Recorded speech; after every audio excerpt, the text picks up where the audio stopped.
Sanje Riba Dasha Sunde, Devaresha Banji, the Jamba Jugundu, Kalo Juba, Lana, Meva, Hada, Menanje, Sanje Jimden, the Beja Washaja Duban, Chazen Roger, the Jazuchi, Temba Jimden, the Disha Wadashu, Yanda Banzobe, Sanje Riba Dasha Sunde, Devaresha Banji, the Jamba Jugundu, Kalo Juba, Lana, Meva, Hada, Menanje, Sanje Jumden de Bejawa Shaja Tubana Chas, Chudo Jazu Jewa Dumba, Jumden de Dishensia, Rajumba Yanda Banzobe Sanje Ribada Shasun, the Varishaban Jedin Jemba Jivon Duva Kanoju, Lana Meba Lada Menam Jedumba Sanje Jumden, Bejawa Shaja Dubana Chas and Rojudo Jazu Jew, Kanzeganyan Zowa Jadam Zea Sajan Dena.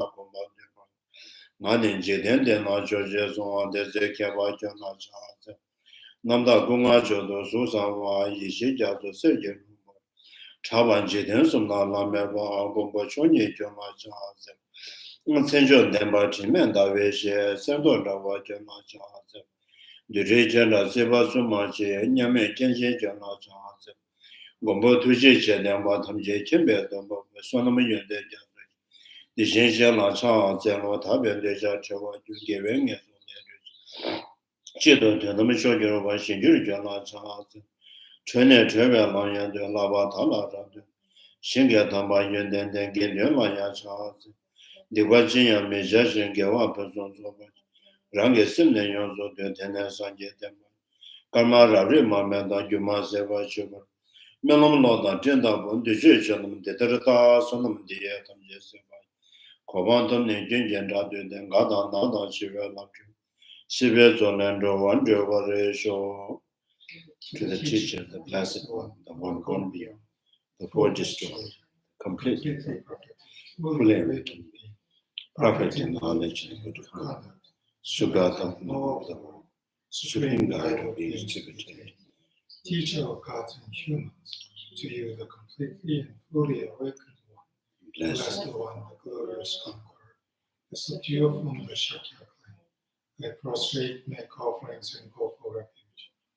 To the teacher, the blessed one, the one the full destroyer, the completely perfected, fully awakened being, perfect in knowledge and good conduct, Sugata, know of the word, supreme guide of beings to be tamed, teacher of gods and humans, to you the completely and fully awakened one. The blessed one, the glorious conqueror, the subduer from the Shakya clan. I prostrate, make offerings, and go for refuge. To the teacher, the blessed one, the one gone beyond, the full destroyer, completely perfected, fully awakened being, perfect in knowledge and good conduct, Sugata, know of the word, supreme guide of beings to be tamed, teacher of gods and humans, to you the completely and fully awakened one, the blessed one, the glorious conqueror, to subdue from the Shakya clan, I prostrate, make offerings, and go for refuge. When the supreme among humans you upon this earth, you paced out 7 stars, then said, I am supreme in this world. To you who are wise, then I prostrate. With the pure body's form supremely pure, wisdom motion like golden mountain, flame that blazes in the 3 worlds. You know the best, to you I prostrate. With the supreme sounds, face like spotless moon, color like gold, to you I prostrate. You are immaculate, the 3 worlds are not. Incomparably wise one, to you I prostrate. The Savior in great compassion, the teacher in all understanding, the field of merit with the qualities like a vast ocean. To you, the one gone to dustness, I prostrate. The purity which makes one free from attachment, virtue which frees one from the lower realms, the one path, the sublime pure reality. To the Dharma which pacifies, I prostrate. Those who are liberated who also show the path to liberation, the holy field qualified with realizations, who are devoted to the moral precepts. To you, the sublime community in virtue, I prostrate. Do not commit any non-virtuous actions, perform only perfect virtuous actions. Subdue your mind thoroughly. This is the teaching of the Buddha. star, mirage, and flame of the lamp, illusion, a drop of dew or pulp, a dream, a flash of light, lightning, cloud, see conditioned things as such. Through these mirrors, may sentient beings attain micro-voice, subdue the flow of thoughts, and be delivered from ocean of suffering, of aging, sickness, and death. Sanje Jalo Zoji Jona, Chanju Pado Dani Jasu Chen, Dagin Jasu Jeve Zona, Dola Pinche Sanje Juba Shon, Sanje Jalo Zoji Jona, Chanju Pado Dani Jasu Chen, Dagin Jasu Jeve Zona, Dola Pinche Sanje Juba, Sanje Jalo Zoji Jona, Chanju Pado Dani Jasu, Dagin Jasu Jeve Zona, Dola Pinche Sanje Juba Shon. I go for refuge until I'm enlightened to the Buddha, Dharma, and Sangha. Through the merit I create by practicing giving and the other perfections, may I quickly attain the state of Buddha for the benefit of all sentient beings. I go for refuge until I'm enlightened to the Buddha, Dharma, and Sangha. Through the merit I create by practicing giving and the other perfections, may I quickly attain the state of Buddha for the benefit of all sentient beings. I go for refuge until I'm enlightened to the Buddha, Dharma, and Sangha. Through the merit I create by practicing giving and the other perfections, may I quickly attain the state of Buddhahood for the benefit of all sentient beings. Tamje Gemma Nacha Zelon de Sanje Jumde and Decision Bandrajo. Yanda Wanzo Sanje Revada Jazon de Devaja Banjidenya. Given to Kalo Givalana Mevalada Meno Jeduma Sanje Jumden de Eso. Decision Badin, Sonam Dagi Judo, Magire Savana Machumes of Severa Doja, Sonam Jedera Ludish. Beja Sambanam Jeba Sanam Jemba Dojeba, Juyo Rimba, Tona Midumba.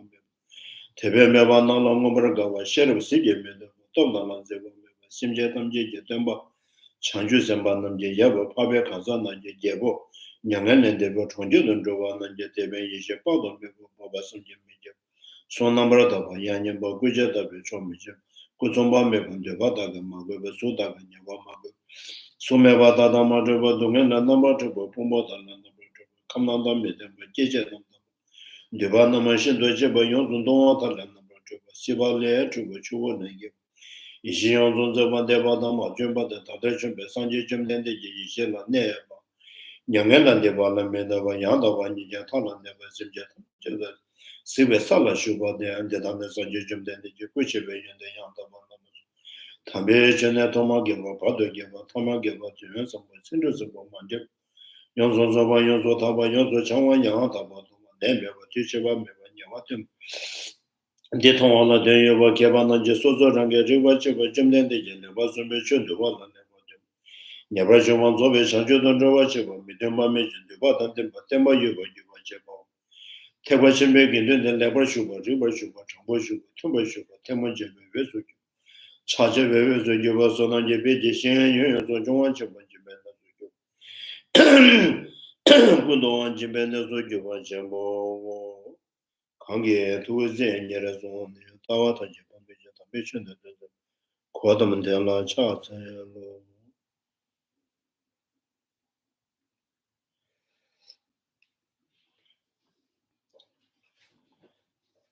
So we are on the ground, third ground.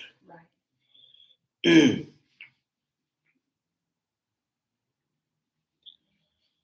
So last time we stopped here that if you respond with revenge when someone harms you, does your bitterness reverse what was already done?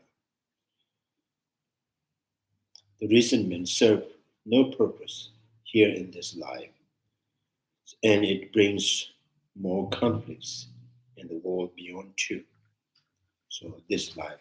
So this is kind of saying that there's the contradictions of not wanting suffering and thinking I have a right to be angry.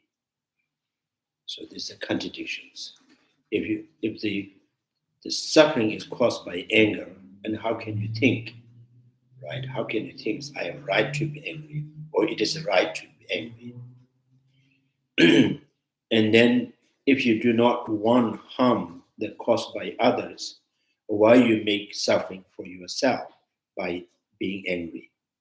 So there's contradictions. So if you do not want suffering, if you do not like the harm that caused by others, and better not be angry. So then right after that stanza says, who he speak of the exhaustion of the fruit of non-virtuous actions performed in the past. So anything that harm that you experience, unpleasant or suffering that experience due to the action that committed in the past life.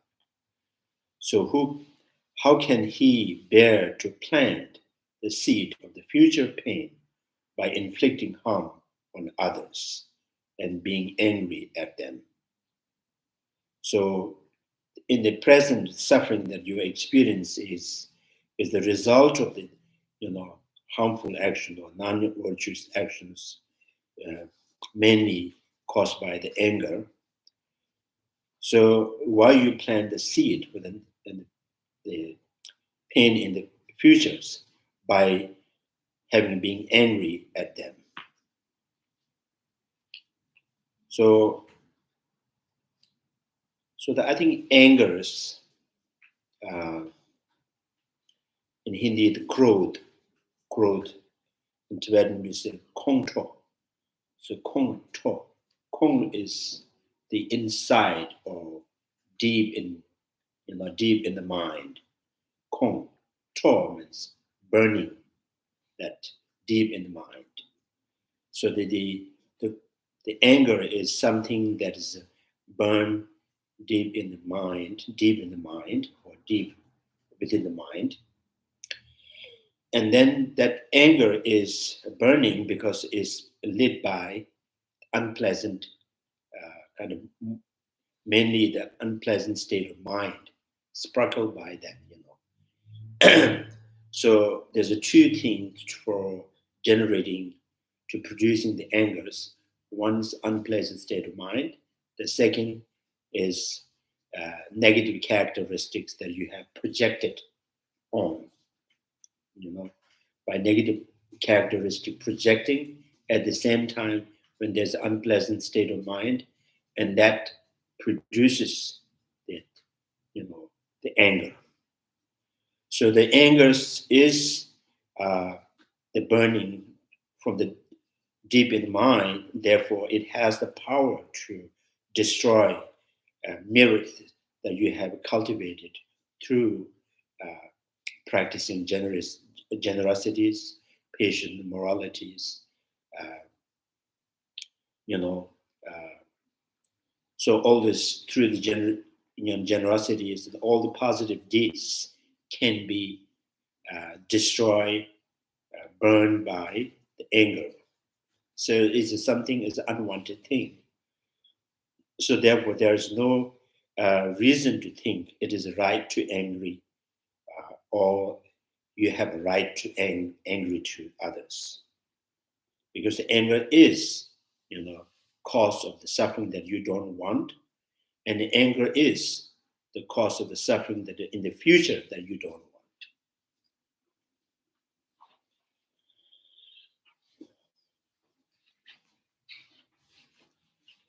So munje baye mige legin dugo kan sebra cheba joba de tiniko shen la neba tan truba de seven de cheda de cheba chebs. So like farmers, that when they wish to have good harvest in the futures, they plant the seed, with desire. So you are planting the seed in the future and next, in the futures, the next life or within this life, by planting the seed of the anger. So, and the result always you do not like, you do not want it. So, so then here's the angry to whom? The ordinary person, or Bodhisattvas, or Buddha, or Arya beings, or Arhat. So So indeed, the anger fell towards the conquerors, the children. So, which means anger towards Bodhisattvas. And that anger has how much power to destroy. Destroy in an instant the virtue gathered by generosity and morality over 100 years. Thus, there is no evil similar to intolerance.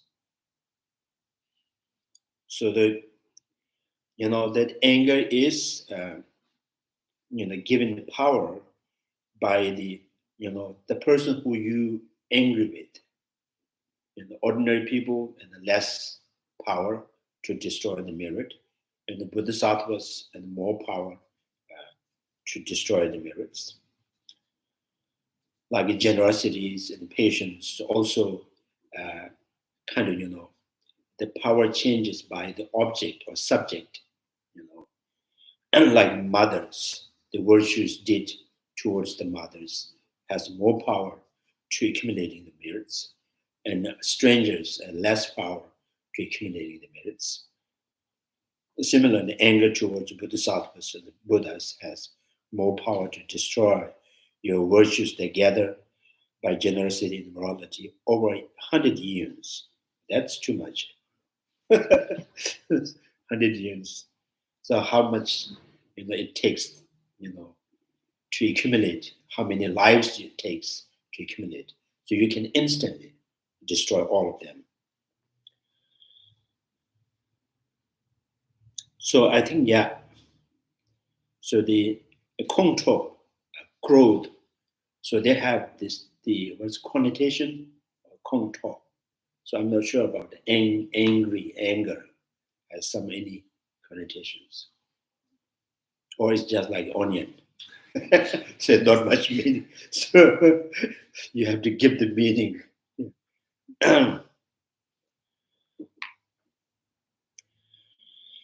then the instant result, of the angers.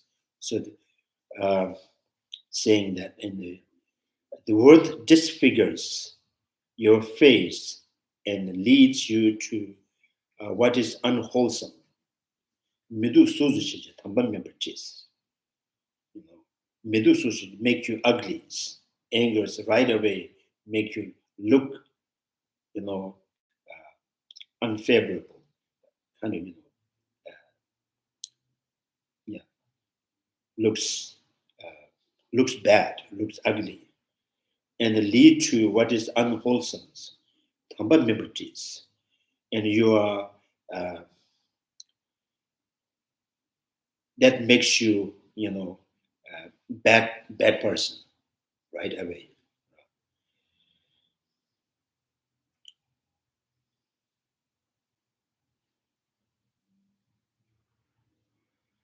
So the it robs your mind of the judgment of what is right and what is right and wrong. So right away, every anger, right away, immediate result is makes you look bad, right, and makes you a bad person. And the anger right away, it steals your mind. How's that? How's that? The power of the mind to judgment what is right and wrong. So that when you get angry, you don't see what is right and what is wrong. So intolerance is swift to throw you to the lower rungs. So immediately it causes the karma to propel you in the lower rungs. But now opposite, forbearance. But forbearance brings the qualities, the opposite to those just described. It makes you look beautiful, looks likable, and makes you a good person, and then it will give you the quality of the judgment, what is right and what is wrong. So immediate, they are, the quality of opposite to those just described.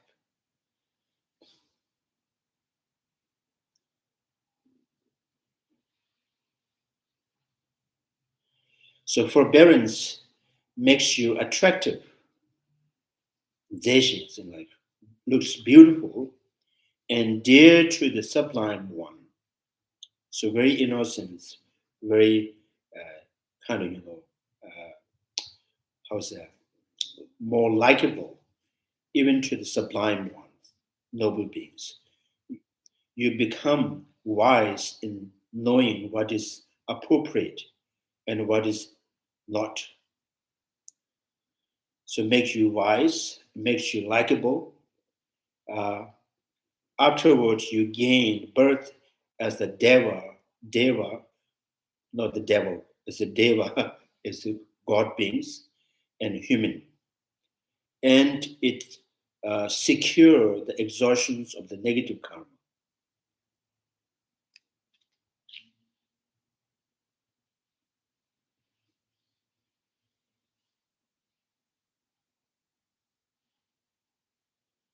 So exhaustion of the negative karmas. So now this is also the benefit from the patience. Patience makes you look good, and the patience gives you the good judgment, what is right and wrong, that may in this way make you wise. And the patience also helps you to exhaust the negative karma.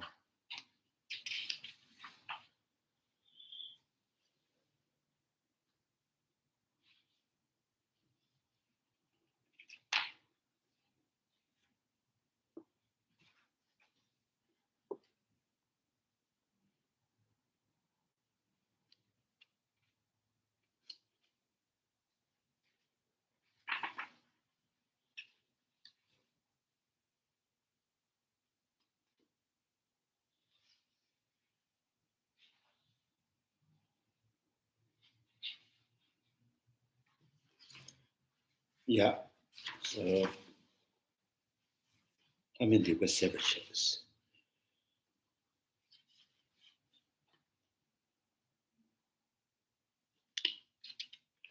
So knowing the faults and benefits of anger and forbearance, respectively, of ordinary beings and bodhisattvas, the shun the intolerance cultivated swiftly and constantly the forbearance praised by the Aryas.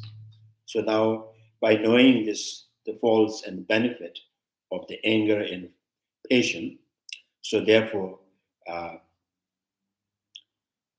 so kind of you have to be more respectful Arya beings or the ordinary beings.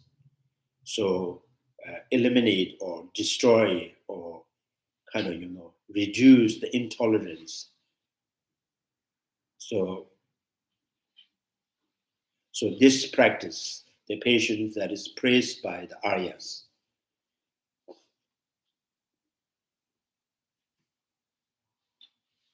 So then the forbearance, even the dedicated towards the perfect Buddha, uh, forbearance even dedicated towards the perfect Buddhahood is mundane if objectified in terms of the three factors. One who being patient and his what is the patience and to whom you are being patient. So three objects, three objects or subject. I don't know. If you objectified, so which means you see one who practice the patient is intrinsically exists, and the patient, the quality is intrinsic. One who you patient with is also intrinsically exist. So that kind of patient is called mundane, mundane perfections, mundane patience. If there is no such objectifications, the Buddha said, this is the perfections that indeed transcends the world. So, the patient that is transcend from ordinary beings to the noble being is the patient that with understanding, the wisdom understands that nothing, the subject and object and actions, all are empty or intrinsic existence. So a supramundane patient and the mundane patients. Right? Patient of the mundane, patient of supramundane. Supramundane patients, the patient itself, the associating with, actively associating with the wisdom that understands emptiness. The mundane patient is a patient, but it's not really cooperate with wisdom. So without wisdom.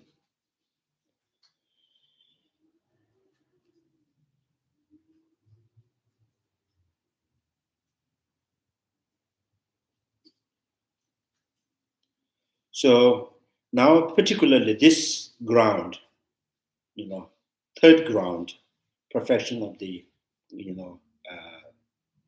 patient, forbearance. This grounds the quality of the patience. On this ground, the Bodhisattvas attained observation and clairvoyance. Here, the attachment and aversion come to exhaust completely. Because of this, he is at all time also able to destroy all the attachment associated with the desire. Yeah, Shay, the word there is absorptions and clairvoyance. Absorptions. Maybe you can clarify the word absorption. I think there's different kinds.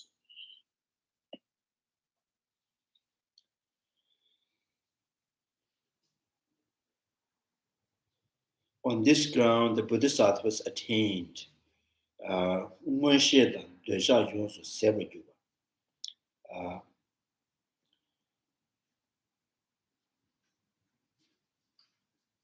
so I think observe and absorb is the two things, right? Observing is focusing. The absorb means kind of, it's exhaustion. What is the English word for the absorption? Absorption is a paper towel the sucks into itself, sucks in like moisture. So it's kind of, see here, I think this translation is trying to kind of, use the word as exhaustion. So it's exhaustion actually attained absorptions and clairvoyance. So when she the deja yonsu several jurors, so it kind of, so it kind of, generating, he has gained this through the perfection of the patience, gained the clairvoyance, by, exhausting all the desirums, the attachment. So the desirums attachment, yes, there's many attachment, right? Desirums attachment, formrums attachment, formless rums attachment. So in this particular Bodhisattva, the one who at the third ground has, abandoned all the desirums, the afflictive emotions. Right? He is free from the afflictive emotions that belongs to the desireum. So the most of the time, desirum's attachment is, sensual object. So color, sound, smell, taste, attachment towards the five sensual object. I think, yeah, you're right, because here is used the word is used absorption. Kind of absorbs the desirum's attachment. So completely, dried out the desirum's attachment, and therefore he gained this quality of the clairvoyance.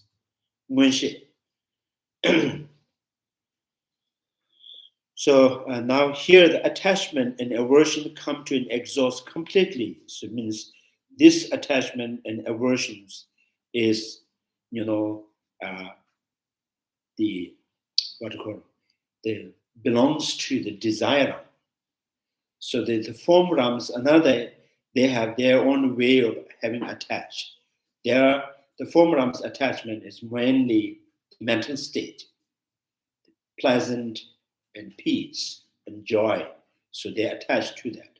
They have totally abandoned the attachment towards the five sensory object, like form, sound, smell, taste, textures. So that's desirams mostly identified with desirams, having desire, kind of overly desire the form, sound, smell, taste, textures. The form realms beings, they do not have any desire towards the form, sound, smell, taste, textures. So their attachment is their attachment is mainly towards the mental state. So, so they hear a thing. Otherwise, this the third bhumi, if there is no any afflictive emotions, and then he become arhat. Right? He hasn't been eliminated all the afflictive emotions. So, but he has completely abandoned the desirams, the attachment. So that gives him, because of he was, he was perfectly, defeated the anger. So by perfecting the patience, perfectly defeated the anger. So therefore, he has no anger. So I think the origin of the anger is again attachment. The desirams anger is because of desirams attachment. When you attach to something, and then there is the reason to get angry, because you have become security to protect something.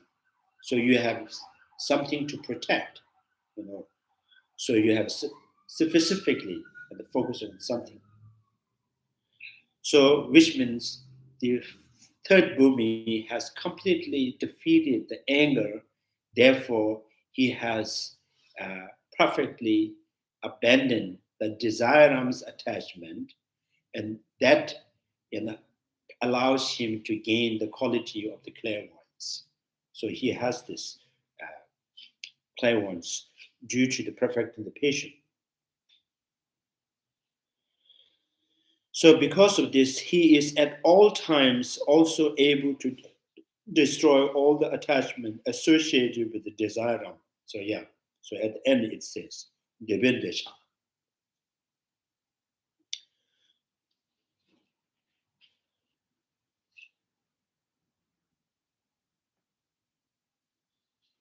So it's very strange. I think this gives you some kind of, this, the why the God beings and the form realm beings has no anger. Why the desire being have anger. Desire is, attached to something that is easily, get destroyed, easily get,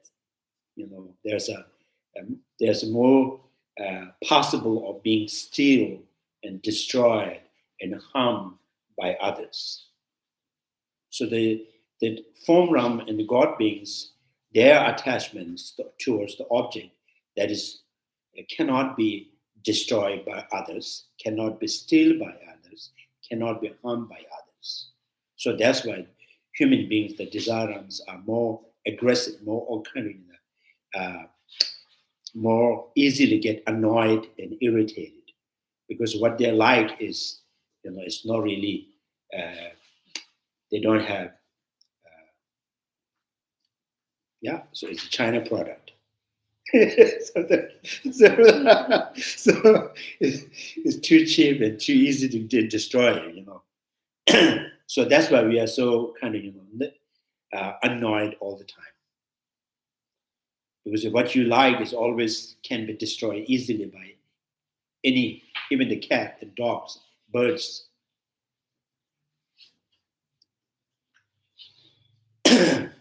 Yeah, it doesn't make sense. So here, she says the anger is only in the desire. Form Ram, formless Ram being, most of the God beings, they have attachment, but they have no anger. Because there's no reason to get angry. So to get angry, you have to unlike someone, and because someone else behave or someone else harmful actions. So that's why the anger comes. So the form Ram and the formless Rams and many of the God Rams, they don't have the other people that harmful behave or trying to steal from you, or trying to harm you, or trying to destroy something belongs to you.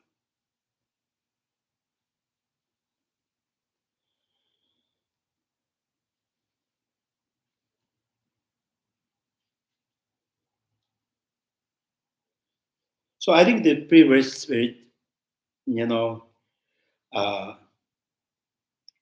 like you are living in a house that has so much, the like windows, the doors easily get destroyed, easily get, break. So you always worry, right? Or wind blows and you worries, and what happens? And someone knock and says, "Please do it." So knock it very, gently. Don't knock it aggressively. So because you are worried about this may destroy my doors or windows. So anything that we are attached, we desire, are like very fragile and very you know the essence very lasts very long, very short, lasts very short. So that's why we are very agitated, the desire of beings.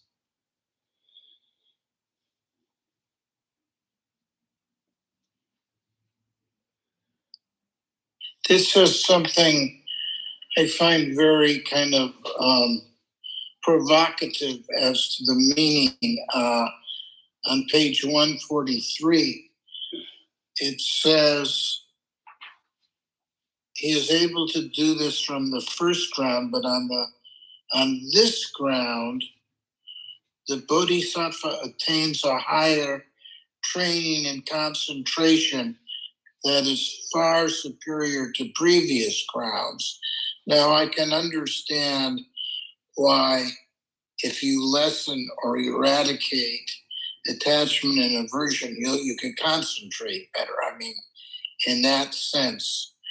But it sounds like each one of these grounds has a concentration, maybe is associated with it. Is that correct? So I'm not sure which page you are reading. Right now. I'm doing the reviewing that all the teaching in the last year. So we are on the sixth ground. So I'm trying to review by reading the root text, so we can go more faster, to review faster. So Bodhisattva was the first ground and the perfection of generosity. Second ground, morality. Third ground, the patience. So which means the second ground is more higher than the first ground, right? So the second ground, they have the perfection of generosity, but second ground has not only the perfection of generosity, perfection of the moralities. That the perfection of morality, that the quality within the second ground of perfection of morality is not gained by the first ground. So first ground has the perfection of the morality, but not as kind of as the same as the quality that gained by the second ground.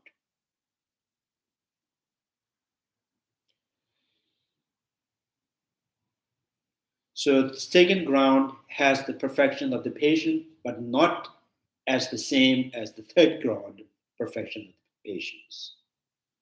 So the third ground has the perfection of the joyous effort, not like a fourth ground. The fourth ground has the perfection of the concentration, but not exactly as the quality they gain by the fifth ground. So in this way, yeah. So that's why you say Bhumi, the level kind of, you're going up and Gati, Paragati, Parasamgati, Bodhi. So gone. So there's something gone. So you have left something. You improve. Yeah. So why it is provocative?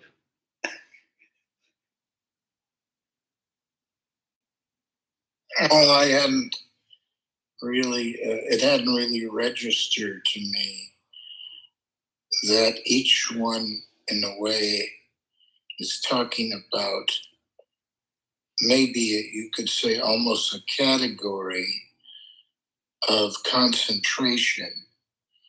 That somehow this is analyzing the grounds into it. Well, potentially, I don't know if it is, potentially analyzing each ground into a respective what's called concentration.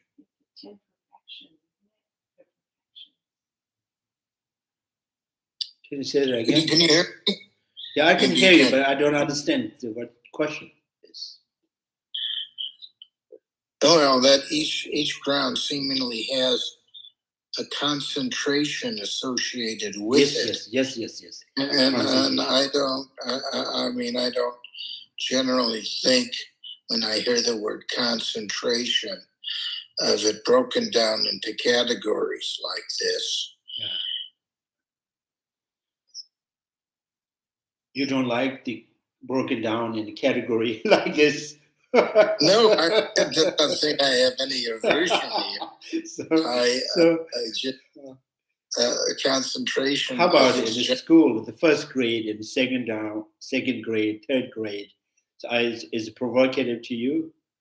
Or in the karate school, the black belt, the yellow belt, the white belt is provocative to you? so some people wearing jackets, some people wearing just t-shirts is provocative to you.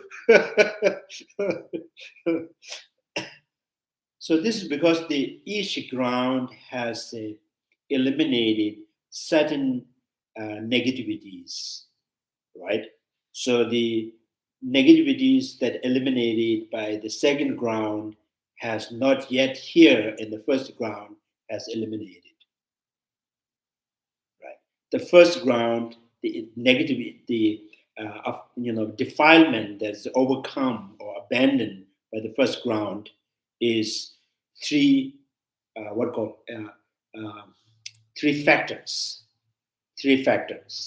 The second ground, not only the three factors. So, and then there's more subtle afflictive emotions has abandoned. The third ground also eliminated more than the second ground. Because their wisdom, the perfection of the wisdom and the concentration has improved and increasing all the time.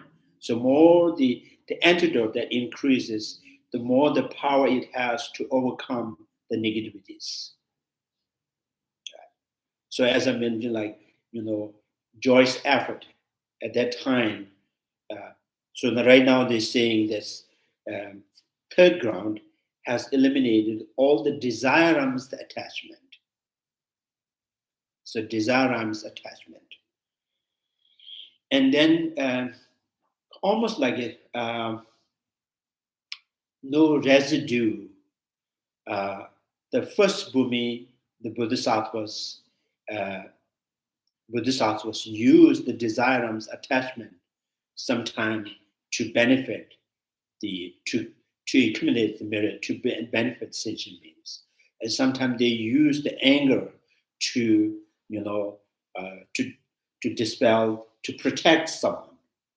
So although they have the anger, so it says this is like, their anger is not really affecting on their mind, but anger is still there. So therefore, the Bodhisattva's first ground and second ground, they use the anger to protect sentient beings, to show the wrathful, the activities. Now, this anger in the first ground is never really affecting on their mind, because this, like, someone who has, ate or drink something, with that you have poison in your body, but you took the medicine that could really, subdue, right? Subdue that poisons. Although poison is there, the poison has no any effect on you. So the third ground is saying, now this has there's no residue of having attachment towards any five sensory object. So the third ground, Bodhisattvas, has a special quality in the clairvoyance. So a special quality, is better than the third and second ground and the first ground. We are not discriminating. We're just talking about the qualities, how it really, how it really improves when the first ground to the second ground to the third ground. Yeah.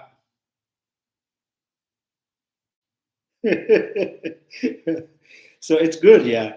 So when there's something better qualities, but when you look at the Bodhisattvas, they all look the same. The Bodhisattvas, the bhikshus Bodhisattvas, lay Bodhisattvas. The lay Bodhisattvas may have better clothing. Bhikshus Bodhisattva has, the same, all the look the same. So lay people, Bodhisattvas, maybe some are the king, some are the powerful men in the village or community. So they look good, better, but the qualities and the state of the mind. So the state of the mind, the quality of the state of the mind is keep increasing. Yeah. So there's still kind of, the questions, the ambiguities comes. So in the Prajnaparamita Sutras, particularly the Prajnaparamita Sutras, Alangara, the Asanga's text, it says, so any individual who gained the formless samadhi, any individual, even noble being or not noble being, so whoever has gained the formless samadhi, they have to abandon the desirous attachment. So now here question. So even the ordinary beings, one who has successfully gained the formless samadhi, and they also have abandoned their attachment. Why is so special in the third grounds by overcoming the attachment of the desire around, and why it is the quality that is better than the first Buddha? So this you can question. So even the ordinary beings, right? Ordinary beings who do the constant meditations, so single-pointed meditations, and then they kind of, come abiding in the special inside, and then they continuously, familiarize with these concentrations. The concentrations, finally, it turned into the formarams, the samadhi, formarams, the concentrations. if to become the formless concentrations, so you have, you have to have the abandoned all the desires, attachment. So what is the special and third boom is overcoming the desires, afflictive emotions by that, and how can you say this quality is better than the second ground? So right now here saying the third bhumi is not just because of the form the samadhi, because of the what do you call the strength of the compassion and the bodhisattva, particularly compassions, and their compassion that associated with wisdom, understand emptiness, has single-pointedly and defeating the angers, that by defeating that angers, it will never really come back to their mind. So the ordinary beings, through the concentration, they may have gained first form rams, the samadhi. They have abandoned the afflictive emotions. That abandonment is not done by applying the antidote that destroyed the seed of it. So when ordinary beings who have gained the form rams, samadhi, next life they may be born in form ram, and then once they consume all the result from that karma, and they will fall back in desire again, and then they start to have attachment and angers like that. So this particular third bhumi, so it is making impossible for the attachment, the anger, to return back to their mind. So that because of the wisdom that understand emptiness, and the wisdom that is strengthening by the compassions and accumulations of merit.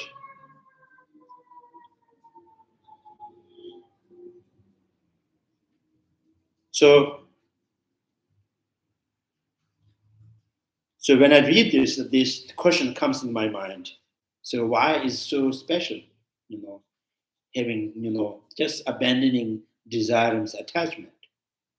So the abandoning the desires in many ways, because of your totally focusing on single-pointed meditations that become so powerful, so still, and then you gain, karma to be born in form ram. So you gain, even as a human being, you gain the form ram's mind. So by that, you say, now I no longer have any desires, the anger and attachment. So no longer have desiram and desiram's attachment is because of their power of the concentrations that is, preventing, that is kind of, not allowing the anger attachment. So if the single pointed meditations reduce or is fall back or it is diluted or is afflicted, then there's a possible of all the returning, desires, anger, and attachment. So like, you use the power of the soldiers, the army, and you defeat the other countries. Other says, now I have a full power on this country. So now full power is given by the weapons and soldiers. What if your soldier is weakening or your weapon is less?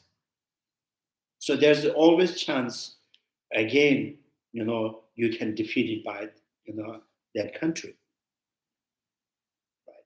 So the Bodhisattva's, the way of abandoning attachment is not, not through just from the power of the concentrations, is the wisdom and the compassions.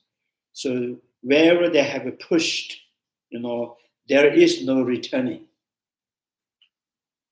So that's, it is not by any physical substance, the powers, or just from the single pointed, only from the single pointed concentrations, is the wisdom and the compassion, and the almost like second movement is almost like one eon's accumulation to the merit. So the 1 eon accumulation merit for the first movement to the sixth movement is 1 eons, and sixth movement and to the eighth movement is another eon's accumulation merit, and then third accumulation merit. So the 8 to the 10 then become the Buddha. So that the power of the accumulation merit, power of the single pointed meditation, power of the bodhicitta and the compassion and the wisdom all together, right? So they're attaining the Buddhahood. So that the Buddhahood that you have attained, right, and there is no falling back.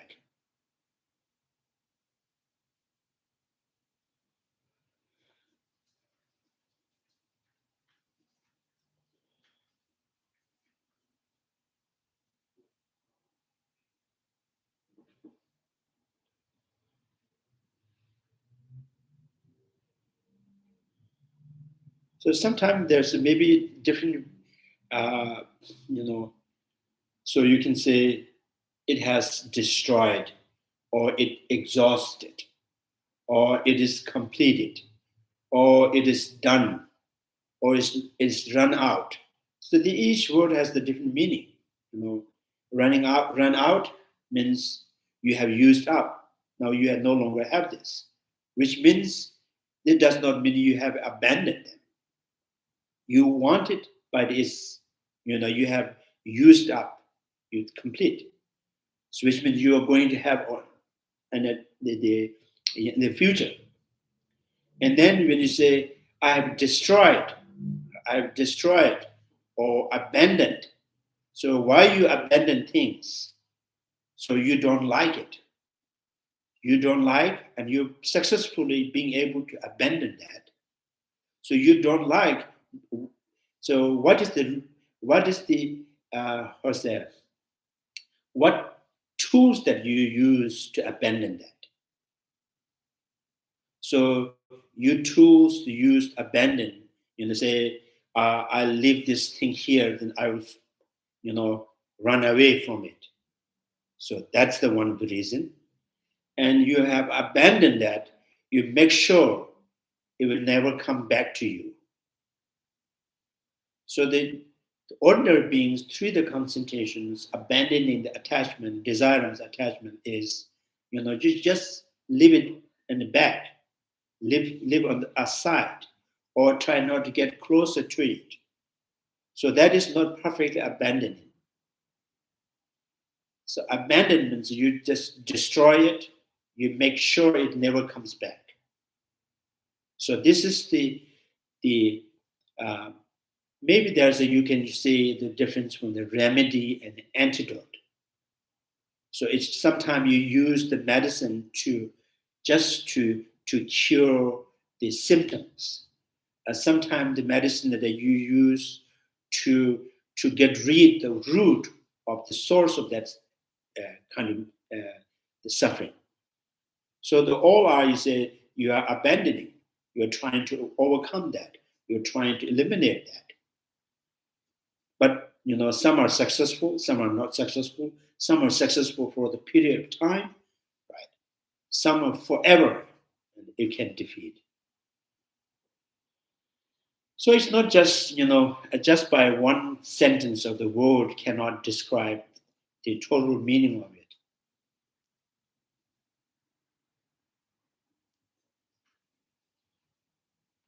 So my ambiguity here is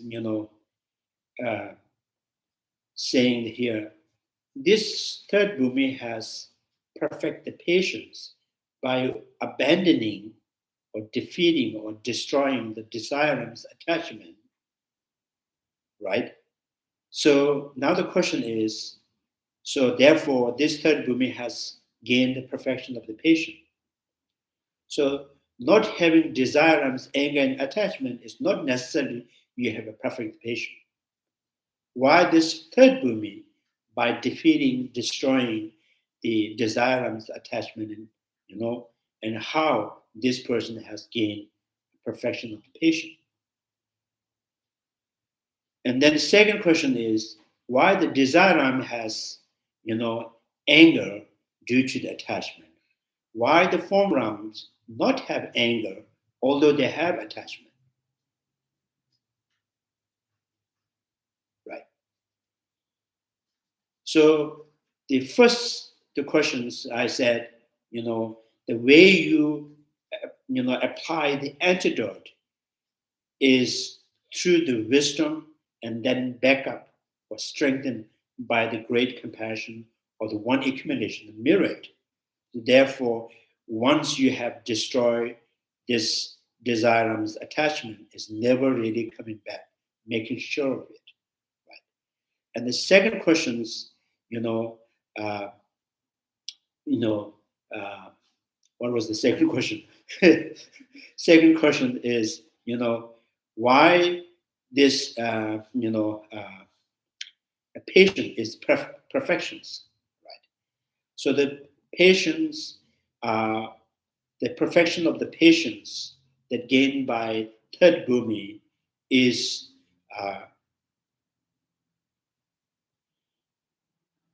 so there's a certain quality of the clairvoyance and certain qualities of the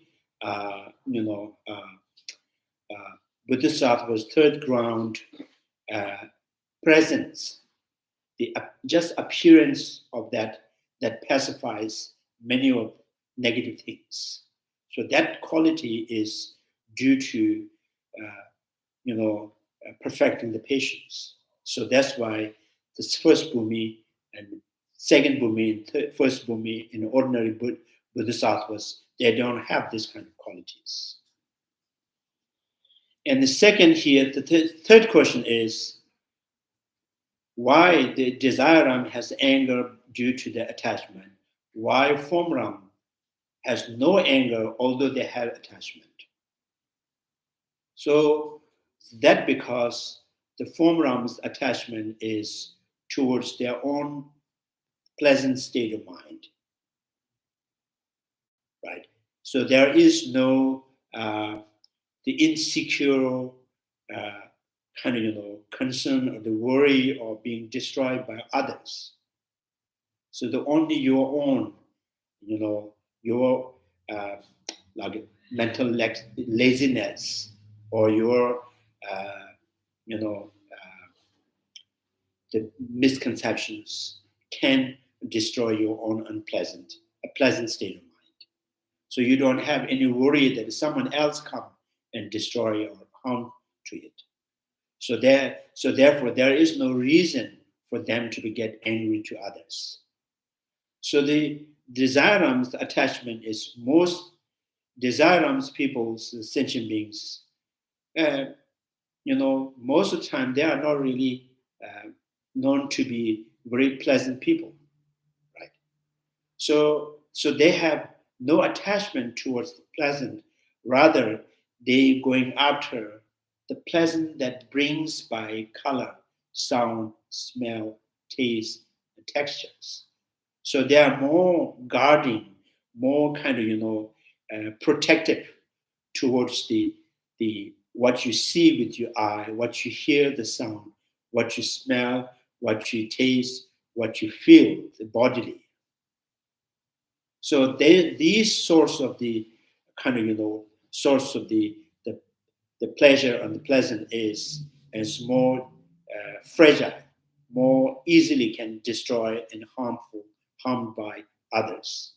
So anyone who has done some kind of actions that harmful towards what you see is the good, or what you hear is the good, is destroying, and you get angry.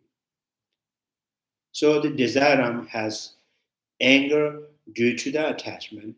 Formram, although they have attachment, they have no anger.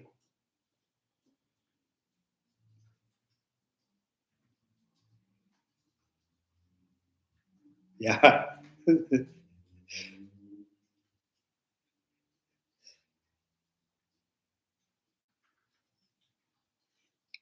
So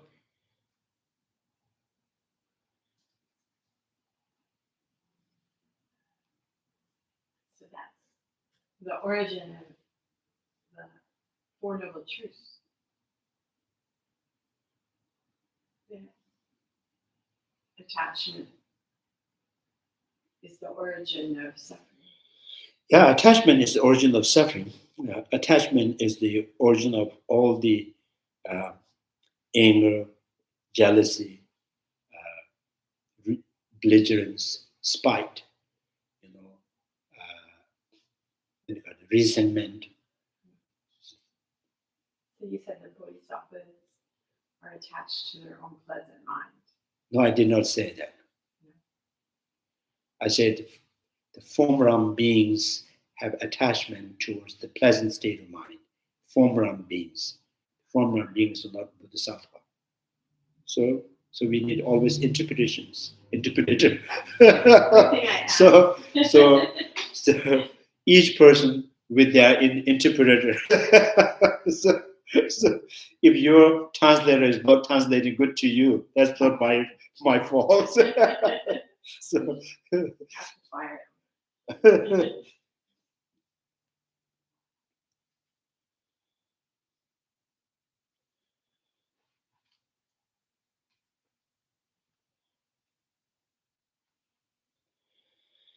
So on this ground, Bodhisattvas attain. Yeah, this one's the words like this stage, absorptions and clairvoyance.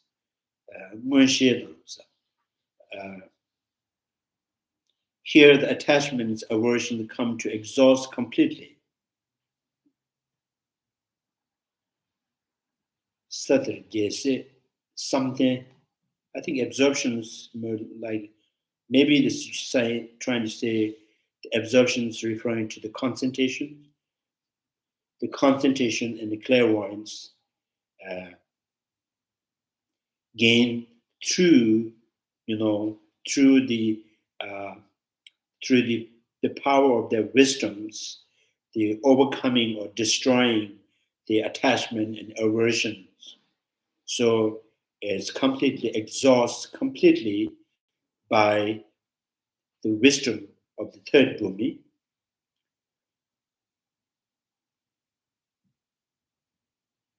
So yeah. So then the next stanza says, the three practices of the generosity and so on, sugatas, was lauded mostly for the householder. Lauded is Laud. Like spoken. Spoken, yeah. Mostly for the householder. They also constitute what is known as a collection of the merit, and they are the cause of the Buddha's form body. So you say in the Buddha,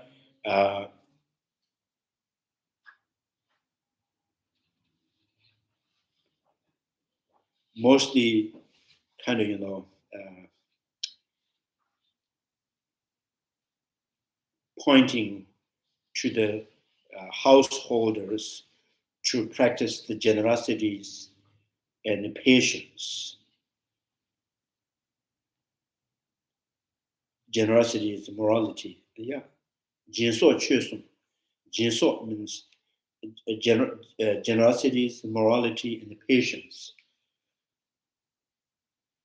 What is the three practices? Three practices of generosity and so on. Generosity, the morality, and patience. Three practice is Buddha has intended, or Buddha has pointing to the layperson to practice more. Maybe they have, so which means the layperson, these householders, they may have less access to find the time for the concentrations and developing the wisdoms. So what they can use their time in the practice of generosity and the morality and the patience. So that's why is allowed it mostly for the householders. So that now that does not mean that the bhikshus, they are not emphasized in practicing generosity and moralities. So this is just general idea.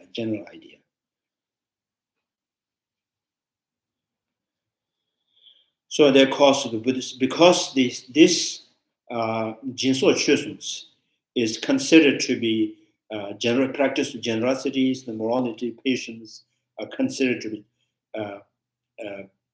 the practice of the practice of the collection of the merit. So the collection of merit has become the substantial cause for the Buddha's form body,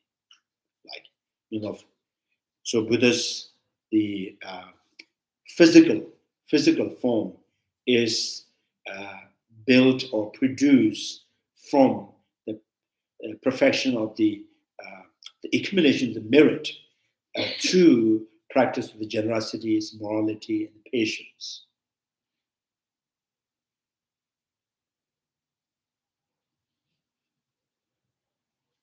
So that's why this Buddha said, just the presence of him, right, has so much power to, pacify the negativities. So that because he has perfected the patience and moralities. So there's in the bhikshus, among the bhikshus, there are two times kind of divisions during the Buddhas. So this always happens when the Buddha is not present. So every time Buddha comes back, and the divisions, they kind of join back. So this is saying the power of his presence is not allowing any bad things happen.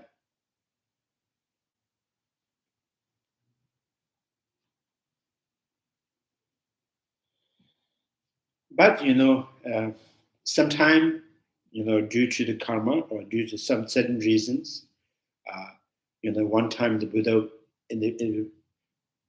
during the presence of the Buddha, there's I think Saraswati maybe, there was a famine, so the crops are being destroyed, or so then the whole village has suffered due to this famine. So at that time, many of those Buddha's disciples and the sponsors, they says, can you please move somewhere else? There is a better, supplies. And Buddha said, no, I have to stay here. I have to. So at that time, the Anandas had offered the Buddha is the horse food. So he found this from the is it stable? Yes, horse food. Yeah, so it's stable, right? Yeah.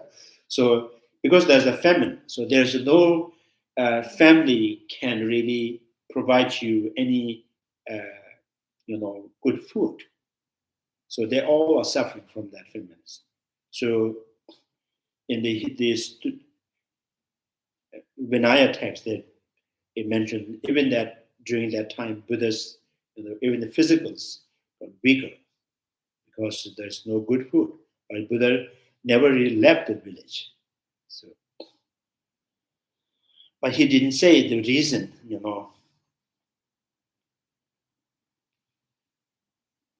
So the presence has so much power to do that.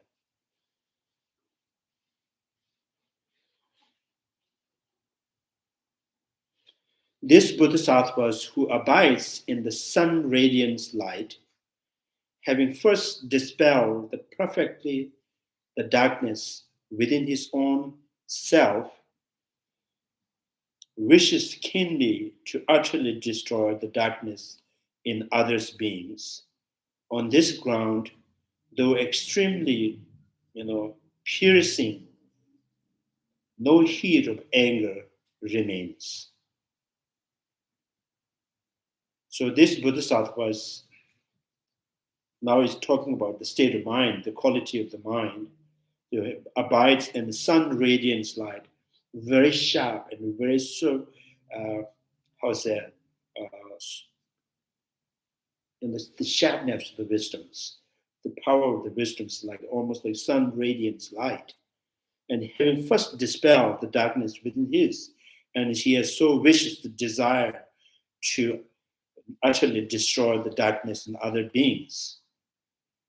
On this ground, though extremely piercing, no heat of anger remains. So I think this is why they're saying that his mind is so sharp and so clear, and he wishes to have this quality to the every sentient beings right now, right? Even that time, there is no heat of the anger. So this is the way of saying, like ordinary beings, say, when you are so clean, too clean, and you see the dirty, you cannot really stand for it. So this person is so, his mind is so clean and so clear, but the bad, bad people's bad behavior is not cannot be make him unhappy. So which means the sharpness, the clarity of his mind is sustained, strengthened by this, great compassion and so much accumulation of the merits. So dedicated for all sentient beings. Even he sees the bad people, very stupid people, absurd, very naive people, and there is no any anger arises.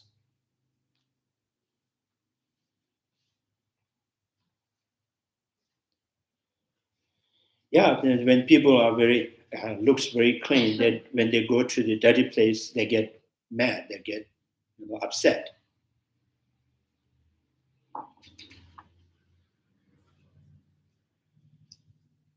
So that's the complete of the third ground.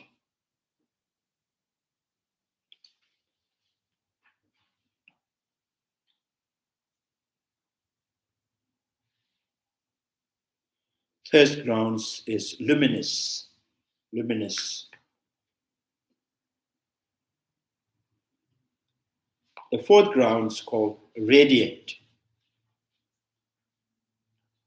So the fourth ground is particularly, and perfection of the joyous effort.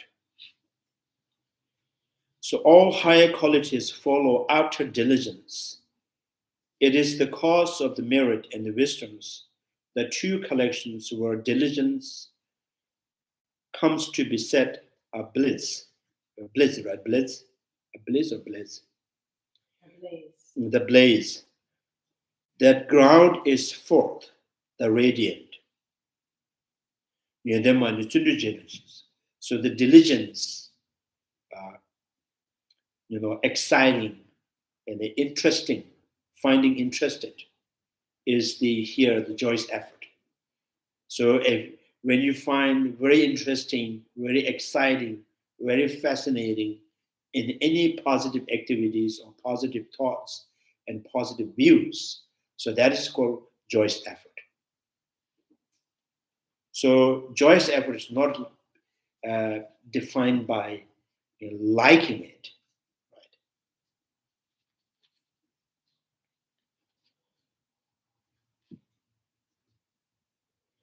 So here the Sugata children come to have, through their special practice of the factors of enlightenment, the light of the gnosis far brighter than the glow of shining copper. Thought associated with identity view totally cease. So now this fourth ground has particularly, uh, so destroy completely the identity of the self. So there is no possible of from this on, the ground, the fourth ground, he has no any, even the slightly grasping at self. So this in the commentary, this is this ground has totally seized the self-sufficient I.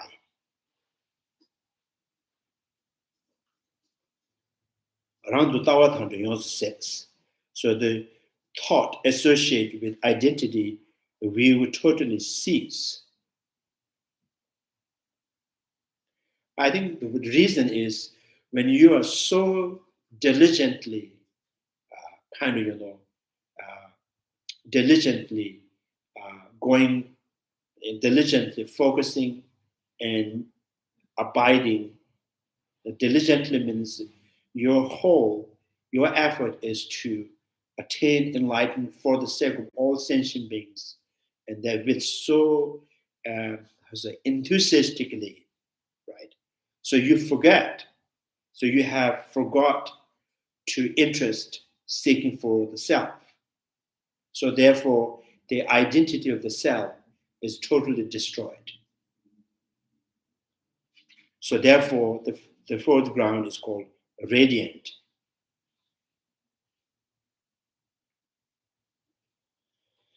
So the fourth ground is that much, you know.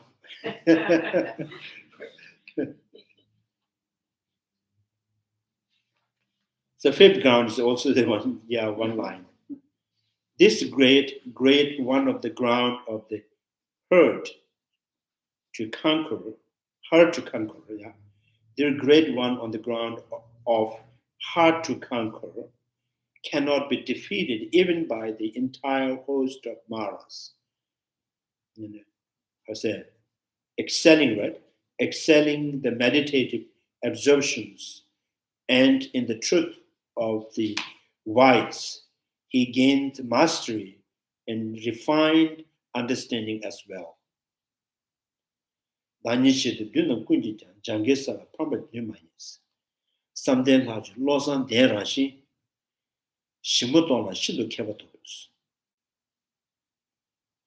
So usually in the commentary, this is in this the fifth ground as a special kind of the wisdom and I say making kind of distinguishing the very subtle level of the Four Noble Truths.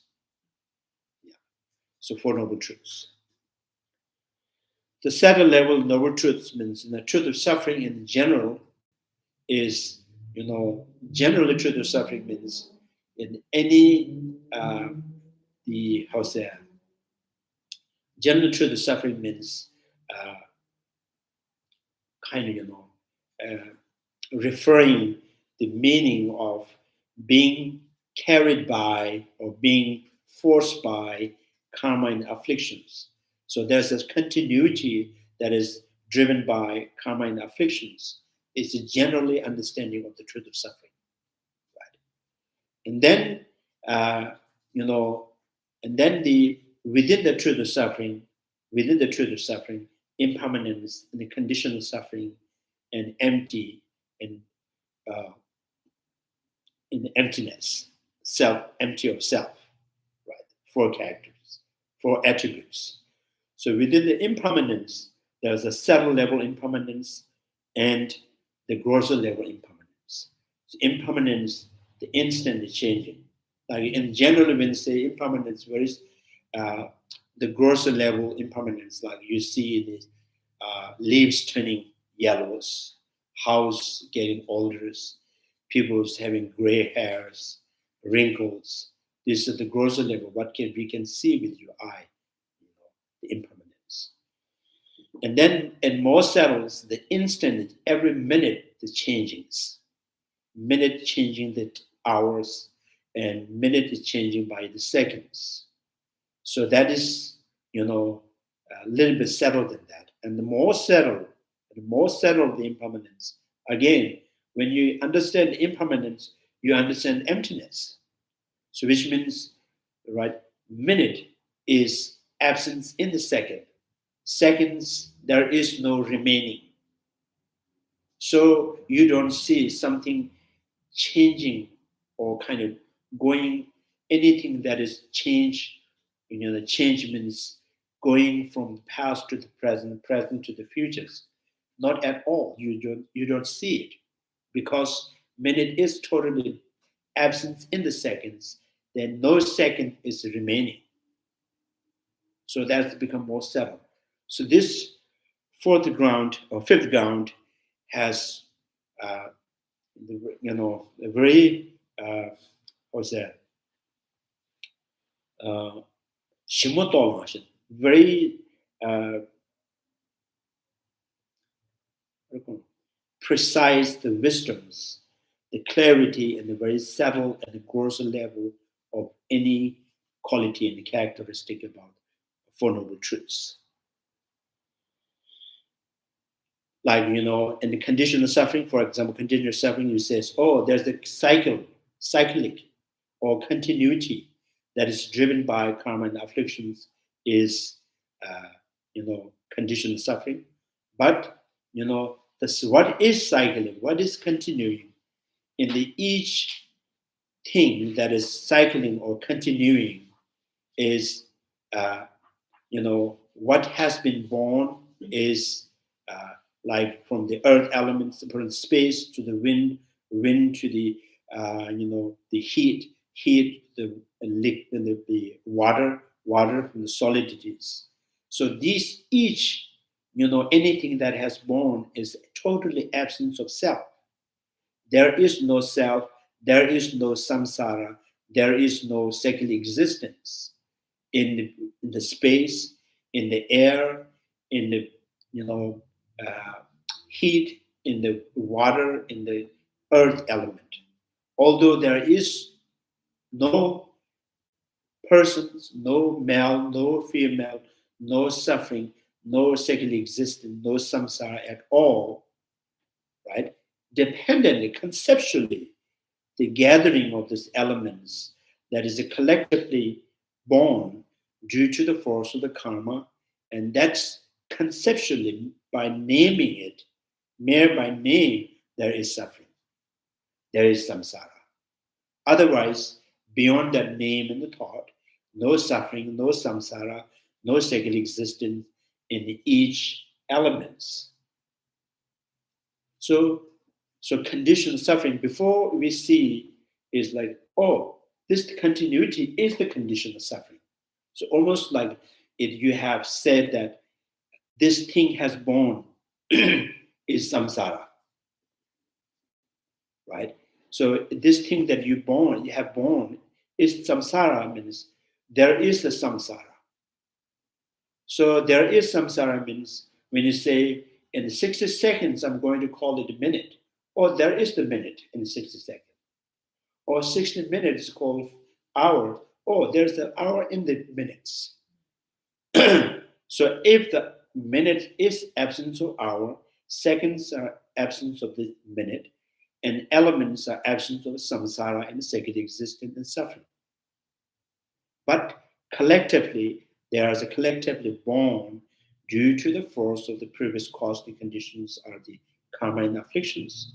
So with the name, with the language, with the letters, with the concept, yes, there is samsara, to conceive samsara, to conceive the suffering, to conceive the male or female. So this is how more kind of this very precise the wisdoms that can, be. I think they can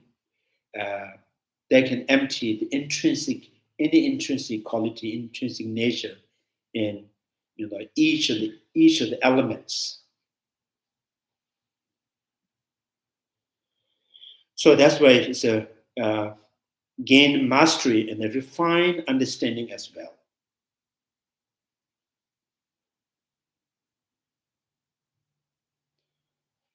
So, for example, we say, what is the samsara? What is the condition of suffering you have? And they say, this body is the condition of suffering. So this body is the condition of suffering. Now you say, is it on the skin? Is the skin is the condition of suffering? Or it's the blood that's the condition of suffering? Or is it, the heat in the body is the condition of suffering? So its heat is born from your karma and afflictions, or the skin is born from your karma and afflictions. And there is no such thing that there is no such thing in skin and flesh and the bone and in the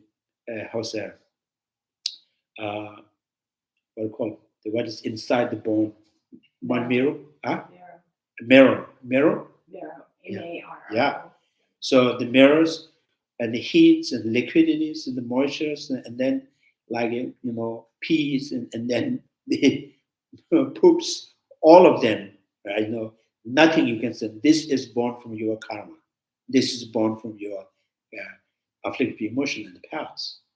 None of those has born. So now your consciousness, the stream of the consciousness, joined with this element, you experience the consequences of the karma of the afflictive emotions that is done in the past life. You experience the consequences in there. So you can say, yes, there is conditional suffering. So you know that your blood is not born from your karma.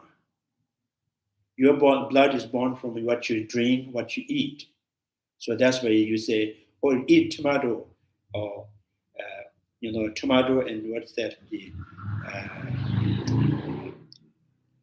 What's the yellow kind of? Huh? Turmeric. Turmeric. Like what is the deer?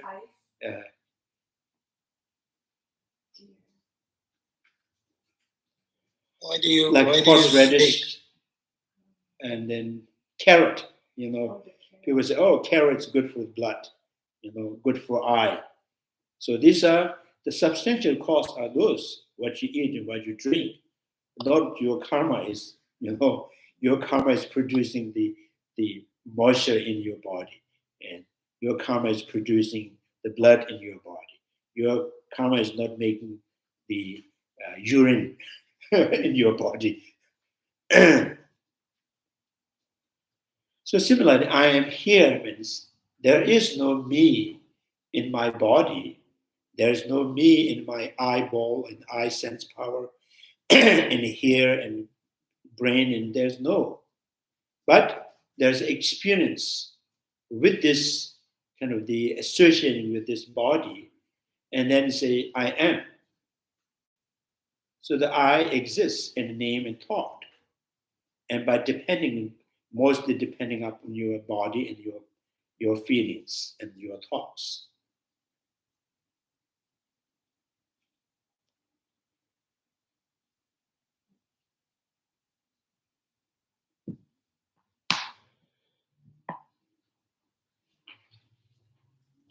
Yeah, sometimes Bodhisattvas, when they think about suffering, they cry. They cry for a long, long time. So which means they almost cease. They feel like there's a suffering that substantially exists. Because of the suffering that makes you cry, then all the Buddha and the Bodhisattvas cry forever. They all the time they cease the suffering. So our Bodhisattva may have no tear at all the dried up.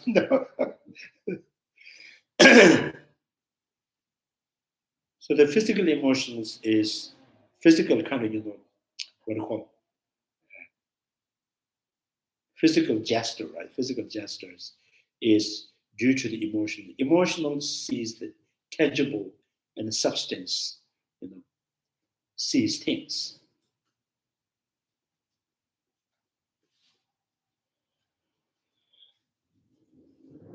Actually, it's hard to say, in the liquid and the heat, there is the samsara or single existence, or there is a person, or male or female.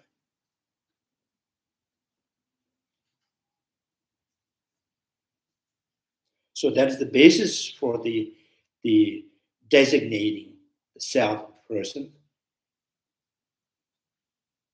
And then by having seen the size or the shape, and then you can call it a different, they characterize the person, or thin or short or tall or male or female, or the potter or carpenters.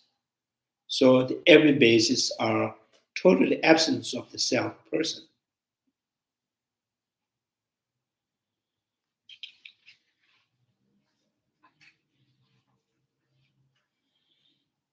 Yes, Larry, you want to say something?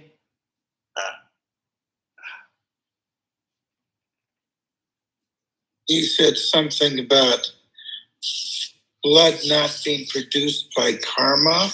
Yeah. Is that correct? Yeah. But I mean, in a broader sense, isn't it true that like our latent diseases, which are carried by our genetic code in our cells, in our blood, isn't that related to karma? Isn't that caused by karma?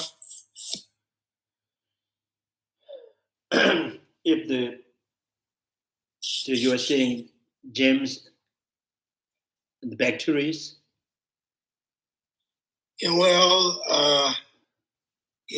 for example, based on genetic code, Yeah. given for the right causes and conditions, which usually happen sometimes on a pandemic basis, sometimes Genetically, it's not pandemic basis, but a virus can trigger a more serious disease.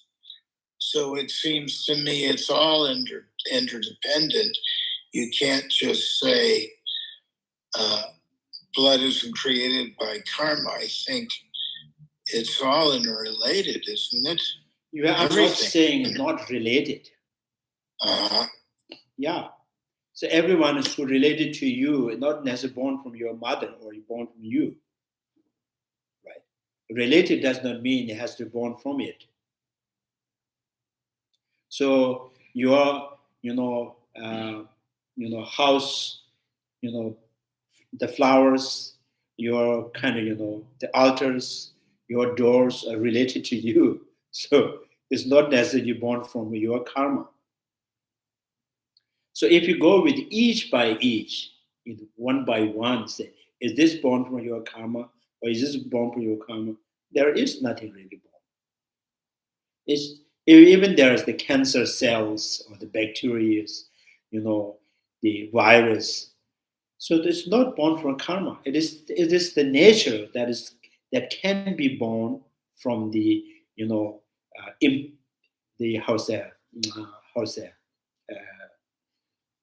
condition. Yeah, it's a condition to say condition. But having experiencing the disease and illness, the consciousness, the experiencing it has to be the result, it's a consequence of the karma.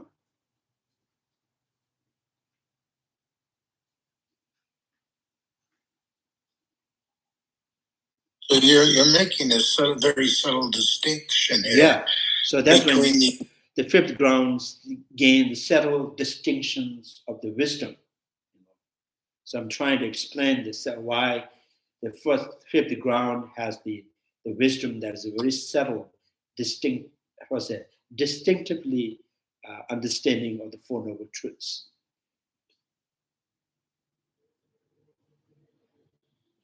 So usually when you look into our bodies, there is no man or woman. There is, there's the meat, there's the heats, and all the skins and bones and marrow, right? Marrow or what is it? Marrow. Marrow. I don't think I'm saying it right. Marrow, it doesn't sound. What do you call that inside the bowl, that bone? Marrow. M-A-R-R-O-W. Marrow. Marrow. Yes. Yeah. Bone marrow. Yeah, I think that's better. So sometimes bone marrow. So if these are really born from karma, and your urine is also has to born from the karma.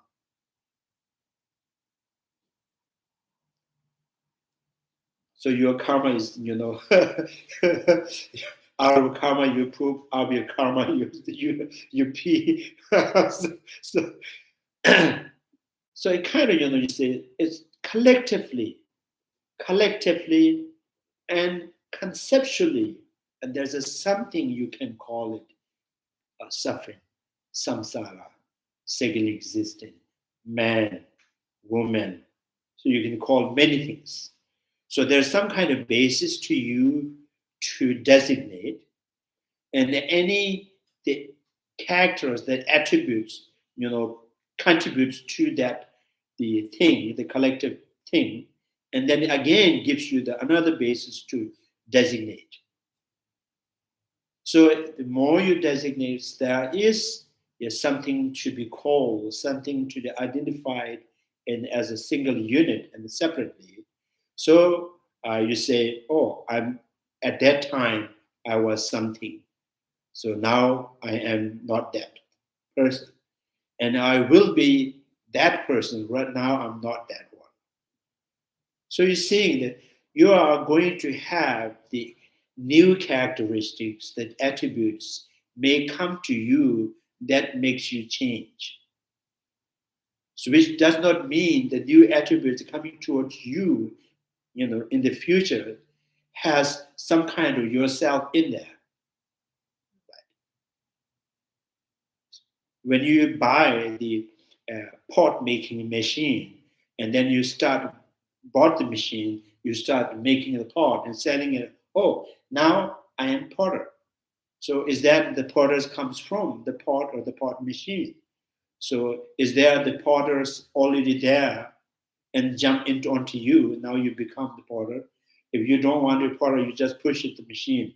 Or so it's kind of it's all existing, and it's in a very distinctive, the entity separately because of the thought, not because of something.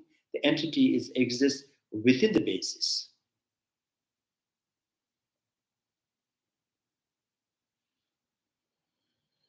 I'm slightly confused by something here. Between the mind-only school and Prasangika school, somehow when we're talking about experience sounds like a mental phenomena. That's, we all have some way, because of our conditioned habits, we experience things. And that sounds, somehow, I'm sure I'm wrong about this because I understand inner and outer and the whole dualistic thing. I don't know, is the whole dualistic thing in mind only too? Somehow when we're talking about experience, that to me almost evokes the mind only school rather than the Prasangika school. Why am I confused about this? I'm somehow very confused about this because why am I somehow stuck with this word experience with mind only and I don't associate it with Prasangika?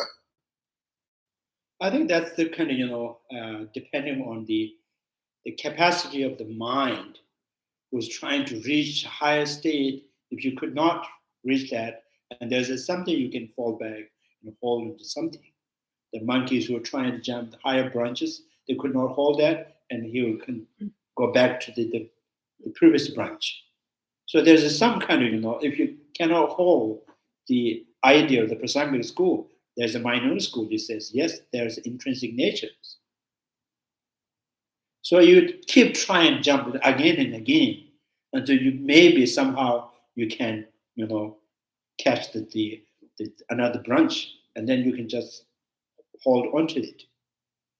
So this is the kind of, it's very natures.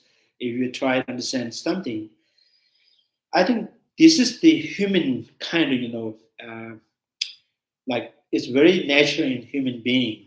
So that's why we have so many, medical stories.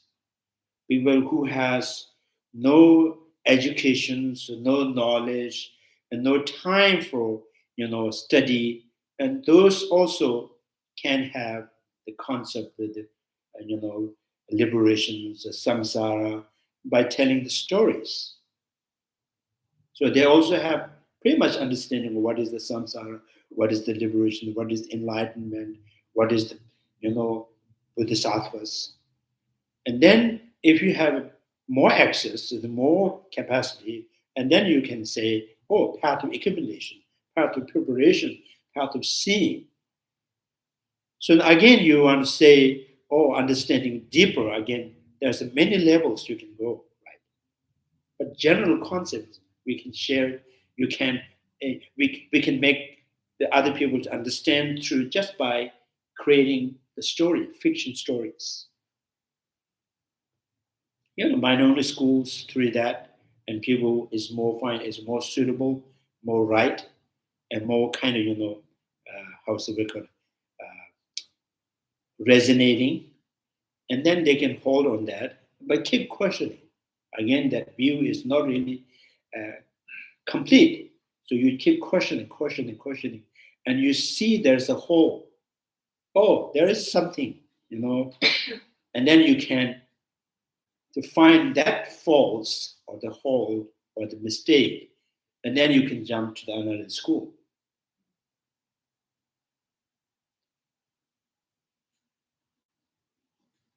So it's like a knowledge, like a space. There's emptiness, There's a space.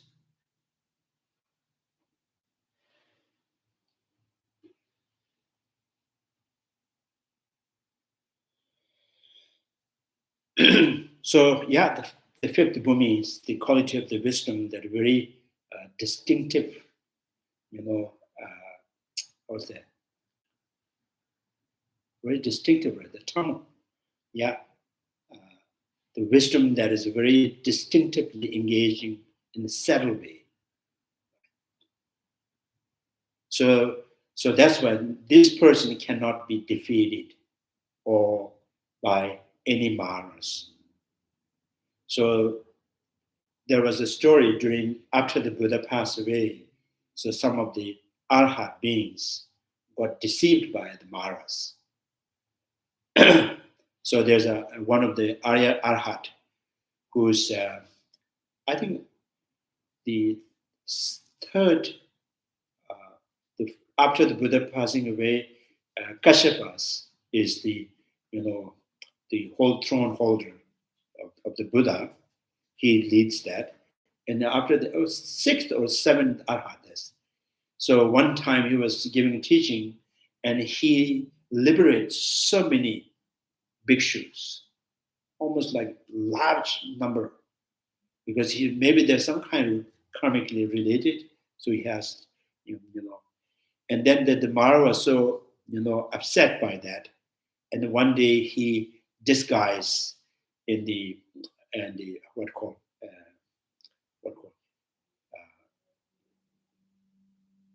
so there's some kind of the Mara create the big like what do you call it? Playground, right? Like a circus playing. So there was one magician. He creates so many interesting, and all the people goes there, and then no one comes to him to listen to teaching. So this Arhat thought. So then he thought, many people he hear that this person is very unique. Maybe he's the Buddha or maybe he's the enlightened beings. And when this Arhat, he finds it very interesting. I want to see him in person. So when he goes to this person, and this person disguised as the Buddha and looks exactly like Buddha Shakyamuni, and he was sitting on the throne, and Arhat was very kind of moved by seeing this kind of and he did the prostration, and by prostrating, and that destroy his disguised form, and coming back to his ugly form. So that everybody are shocked. And so, oh, this is him, and then everybody kind of ran away from him. So there is the possible of the Mara can deceive you, right, by disguising or it can defeat you in your path, or it can misguide you in the path.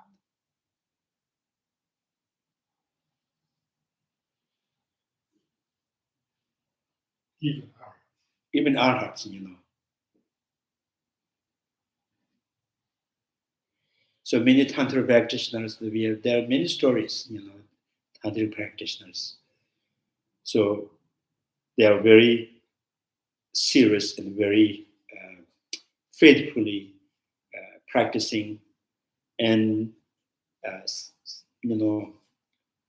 somehow it was deceived by any visions, the Maras or some kind of spirit create the vision and deceive that person, and he lost his path, and he becomes very wrathful and very negative, and died and born and the ghost, very bad spirit.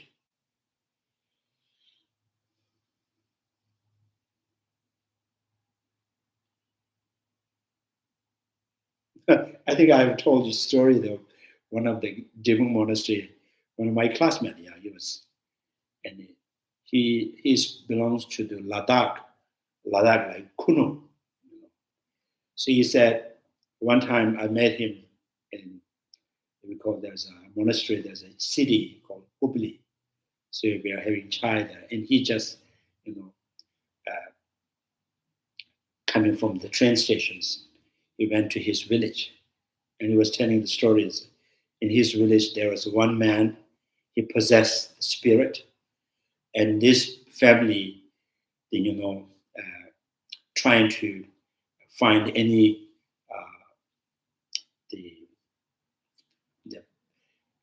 tantric practitioners or the abbots, they invite, to do some kind of ritual to get rid of the spirit. And then he just came to the village, and they invite him, and he went there, and then this spirit looking at him says, I don't want to embarrass you. I said, better you leave now. And we asked, and what did you do? He said, I left. He was so honest. Maybe he was a monk. So the bad spirit says, just don't want to embarrass you, just better leave. And he said, oh, I listened to him, and they just left. So this kind of, some serious practitioners and lack of wisdom, so lack of, accumulation of merit, they can somehow be deceived by the negative spirit.